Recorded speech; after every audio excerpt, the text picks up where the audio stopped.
তিন জায়গায় যদি বিসমিল্লাহ পড়তে ভুলে যান, আপনার জীবনে বিপদ আসতে আর কিছু লাগবে না, বরকত কমতে আর কিছু লাগবে না। এই তিন জায়গায় যথেষ্ট।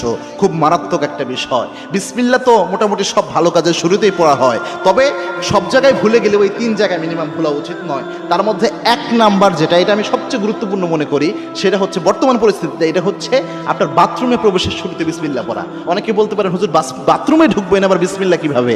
বাথরুমের শুরুতে তো আমরা আল্লাহুম্মা ইন্নী আউযু বিকা মিনাল খুবসি ওয়াল খাবাইস পড়ি, এটা না আমরা পড়ি? হ্যাঁ, এটার ব্যাপারে আল্লাহর হাবিব সাল্লাল্লাহু আলাইহি ওয়াসাল্লাম জানিয়েছেন।